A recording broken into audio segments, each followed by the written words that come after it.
बिस्मिल्लाहिर्रहमानिर्रहीम। अस्सलाम वालेकुम। Welcome to my YouTube channel systematic way to physics. अगर अभी तक आपने सब्सक्राइब नहीं किया तो काइंडली मेरा चैनल सब्सक्राइब कर लें। Dear students, today I am going to share a very conceptual video about the motion, rest, displacement, distance, speed, velocity, acceleration, velocity time graphs, displacement time graphs, and acceleration time graphs. I hope this video will prove very useful for you in your preparation of MDCAT and ECAT. So let's start with the definition of mechanics. As you know, mechanics is the branch of physics that deals with the study of material objects in rest and motion. It may be classified into two parts, namely statics and dynamics. Statics is the branch of mechanics which deals with the study of objects at rest. Statics में हम क्या करते हैं? हम study करते हैं objects को at rest. While dynamic में क्या करते हैं? Dynamic deals with the study of objects in motion. जब ऑब्जेक्ट्स मोशन में होंगे तो उनकी स्टडी को हम डायनामिक्स कहेंगे। जो डायनामिक में फर्दर भी subdivided as A part kinematics and B dynamics. What is kinematics? Kinematics is the branch of mechanics that deals with the study of objects in motion, their velocity, their acceleration and momentum.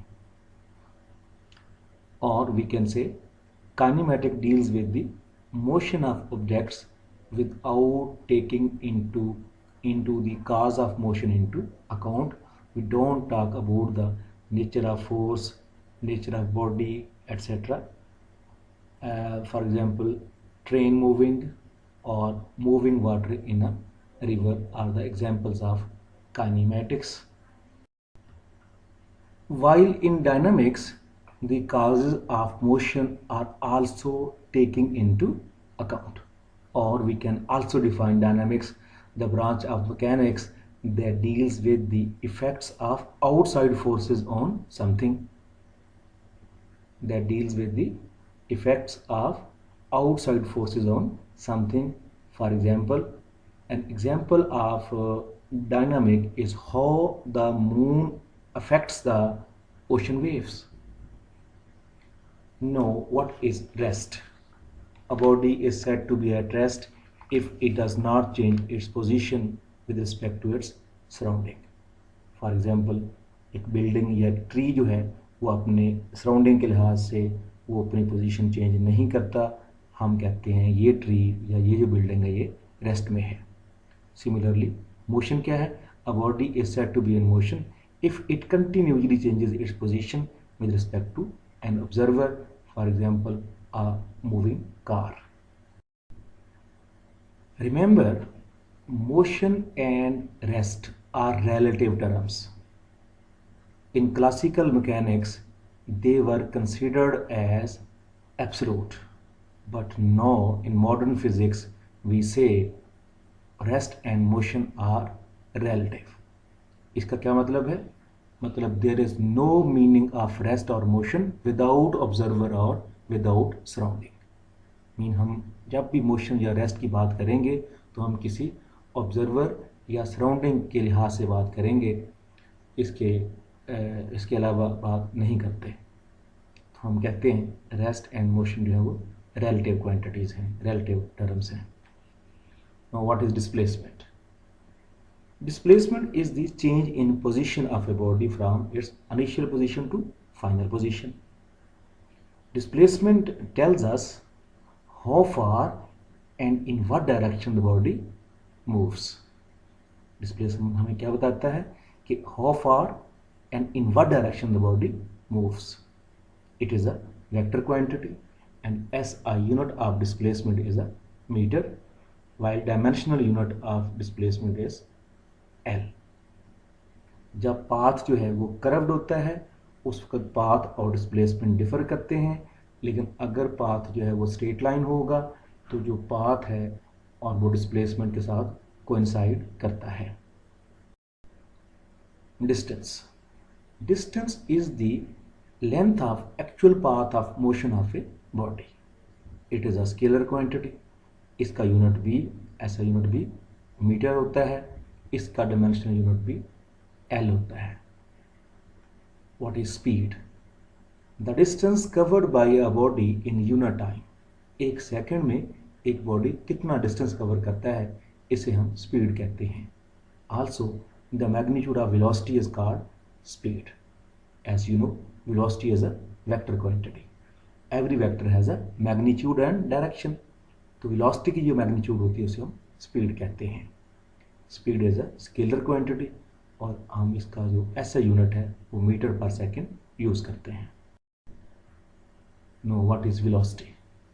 The time rate of change of displacement is called velocity. Or simply we can define the distance covered by a body in unit time in particular direction. Distance covered in unit time in particular direction. यही difference है speed में और velocity में। Speed में हम कहते हैं distance covered in unit time, velocity में कहते हैं distance covered in unit time in particular direction. इस दोनों में डिफरेंस ऐसे है, मैं कहता हूँ फर्ज किया एक कार मूव कर रही है और वो कार एक सेकंड में 5 मीटर या 5 मीटर वो एक सेकंड में कवर कर रही है, तो ये मैं उसकी स्पीड बता रहा हूँ कि वो एक सेकंड में 5 मीटर कवर कर रही है। और अगर मैं कहता हूँ एक कार एक सेकंड में 5 मीटर कवर कर रही है टूवर्ड्स अ बिल्डिंग या टूवर्ड्स अ कॉर्नर या टूवर्ड्स कॉलेज, या मैं जब किसी चीज़ की मैं डायरेक्शन बताता हूँ, साथ में हवाला देता हूँ, तो डायरेक्शन का बताता हूँ तो साथ में वेलोसिटी बता रहा हूँ। अब ये वेलोसिटी है, मीन फ़र्ज़ किया एक कार एक सेकंड में 5 मीटर कवर करती है टूवर्ड्स नॉर्थ, तो फिर मैं क्या बता रहा हूँ, मैं उसकी वेलोसिटी बता रहा हूँ। तो distance covered in unit time is called speed, distance covered in unit time in a particular direction is called velocity.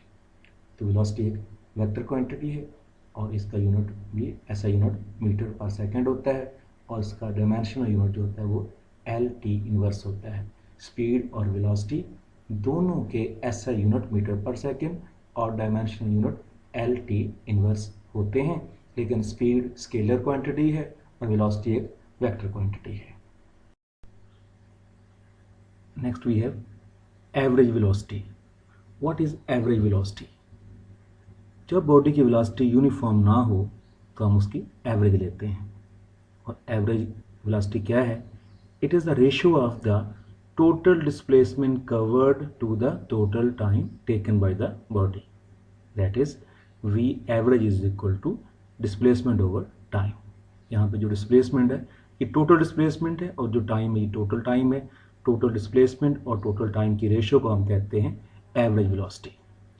Units of velocity, SI unit of velocity as we know is metre per second, लेकिन centimetre per second, kilometre per hour, kilometre per second, millimetre per second etcetera may also be the unit of velocity or speed. Now, what is instantaneous velocity? The velocity of the body at any instant of time is called instantaneous velocity. जब body move कर रहा होता है किसी भी instant के ऊपर हम जो उसकी वेलोसिटी मालूम करेंगे that is called instantaneous velocity. इसका फार्मूला है v instant is equal to limit delta t approaches to 0 delta d by delta t। ये कंडीशन लगाई गई है जो डेल्टा टी टाइम इंटरवल है it must be approaches to 0, में इतना टाइम स्मॉल होना चाहिए कि ये 0 के करीब तरीन होना चाहिए। नेक्स्ट है यूनिफॉर्म और constant velocity. If a body covers equal displacements in equal time intervals, how small the intervals may be, the velocity of the body is said to be uniform or constant velocity. Variable velocity, if the body covers unequal displacements in equal time intervals or covers equal displacements in unequal time intervals, then the velocity of the body is said to be variable. याद रखें, instantaneous velocity और average velocity same होती हैं when a body moves with uniform velocity, क्योंकि जब body की velocity uniform होगी उसकी एवरेज लें या आप उसकी इंस्टेंटेनियस वेलोसिटी लें, मीन आप टाइम इंटरवल को छोटे करते जाएं, डिस्प्लेसमेंट भी उसी हिसाब से छोटे होते जाएंगे और जो रेशो होगी वो कांस्टेंट रहेगी। इसलिए हम कहते हैं इंस्टेंटेनियस वेलोसिटी और एवरेज वेलोसिटीज ये इक्वल होती हैं when a body moves with uniform velocity. Next we have acceleration. लफ्ज़ एक्सेलरेट का मतलब क्या होता है? तेज़ होना या तेज़ करना। तो ये कैसे मुमकिन है? जब बॉडी की वेलोसिटी में इजाफा होता है, जब वेलोसिटी में चेंज आती है। The time rate of change of velocity of the body is called acceleration, और the change in velocity of a body per unit time, या the change in velocity of the body in 1 second. ये सारी definition जो है वो acceleration की ही हैं। Average acceleration क्या होता है? It is the ratio of the total change in velocity to the total time interval. A average is equal to delta v by delta t, या a average is equal to delta v जो है change in velocity है, V F minus we I over delta T.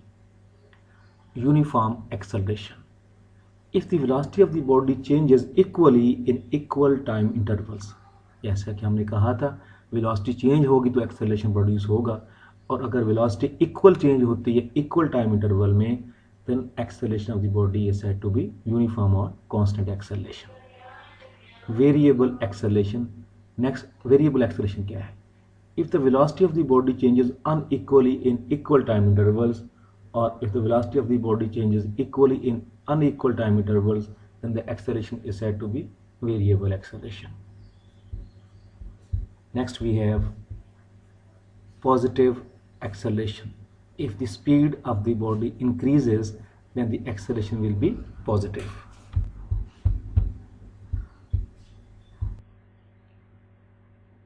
As acceleration is equal to V F minus we I over delta T होता है। We F इसमें final velocity है और we I initial velocity है। अगर V F we i से ज़्यादा होगा, mean final velocity initial velocity से ज़्यादा होगी, तो ए क्या आएगा? पॉजिटिव आएगा, क्योंकि जब ज़्यादा चीज़ में से कम चीज़ माइनस हो रही हो तो आंसर पॉजिटिव में आता है। वी एफ जब वी आई से ज़्यादा होगी तो एक्सेलरेशन पॉजिटिव होगा। जैसा कि किसी हम बॉल को गिराते हैं, तो जब बॉल हमारे हाथ में होती है तो उसकी वेलोसिटी 0 होती है। जैसे बॉल नीचे की तरफ आती रहती है उसकी वेलोसिटी बढ़ती है। जब वेलोसिटी बढ़ती है तो एक्सेलरेशन पॉजिटिव होगा। नेक्स्ट है negative acceleration. If speed of the body decreases, mean brakes लगा दी हैं हमने, गाड़ी मूव कर रही थी हमने ब्रेक्स लगा दी हैं, जिससे क्या होगा? स्पीड उसकी कम हो जाएगी, वेलोसिटी कम हो जाएगी, then acceleration will be negative. Mean v f कम हो गया वी आई से, तो v f is less than v i, then a is negative, क्योंकि छोटी चीज़ में से बड़ी चीज़ जब माइनस होगी तो आंसर आएगा नेगेटिव में। Negative acceleration is also called retardation और डिसेलरेशन, याद रखना है। Acceleration produces in a body if speed, mean magnitude of the velocity, direction of the velocity और बोथ चेंज। जब किसी भी चीज़ में चेंज आएगी, स्पीड बदलेगी, जिससे हम वेलोसिटी की मैग्नीट्यूड कहते हैं, वेलोसिटी की डायरेक्शन बदलेगी या दोनों बदलेंगी, तो उस वक्त हम कहेंगे बॉडी के अंदर एक्सेलरेशन प्रोड्यूस हो गया है। बिल्कुल उसी तरह जिस तरह हमने वेलोसिटी के लिए कहा था कि जब वेलोसिटी यूनिफॉर्म होती है, इंस्टेंटेनियस वेलोसिटी और एवरेज वेलोसिटी इक्वल होते हैं, उसी तरह हम कहेंगे कि जब बॉडी जो है वो मूव कर रहा है विद यूनिफॉर्म एक्सेलरेशन, उस वक्त इंस्टेंटेनियस एक्सेलरेशन और एवरेज एक्सेलरेशन जो होंगे वो इक्वल होंगे।